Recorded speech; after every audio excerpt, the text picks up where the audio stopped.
Voici 5 infos insolites que vous ne connaissez probablement pas sur Napoléon Bonaparte. À sa naissance, il ne s'appelait pas Napoléon, mais Napoleone di Buonaparte. En effet, sa famille était corse d'origine italienne. Plus tard, c'est lui-même qui francisera son nom en Napoléon Bonaparte pour s'intégrer sur le continent. D'ailleurs, Napoléon avait un accent corse très prononcé et des difficultés en orthographe. Ses camarades de classe se moquaient de lui et l'avaient surnommé la paille au nez. Il a rendu sa propre fête nationale, le 15 août.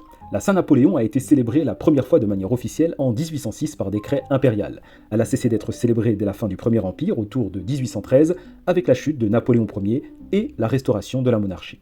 Puis remise à l'ordre du jour par Napoléon III sous le Second Empire avant de disparaître définitivement après la chute de ce régime en 1870. Napoléon ne partait jamais en campagne sans sa bibliothèque portative, environ 1000 livres triés et classés avec soin. En Égypte, il a tellement adopté les coutumes locales qu'on le soupçonne d'avoir envisagé de se convertir à l'islam. Il a même prononcé l'attestation de foi musulmane et aurait porté le nom de sultan El-Kébir. Napoléon a survécu au tout premier attentat à la voiture piégée de l'histoire. Cet attentat a eu lieu le 24 décembre 1800, rue Saint-Nicaise, à Paris, lorsque des opposants royalistes ont placé un tonneau rempli d'explosifs sur une charrette destinée à l'assassiner. En bref, Napoléon n'était pas seulement un empereur, c'était un homme surprenant à tous les niveaux. Un génie stratégique, un lecteur insatiable et un personnage plus complexe qu'on l'imagine. Et si vous voulez découvrir encore plus d'infos insolites et vous cultiver, n'hésitez pas à vous abonner.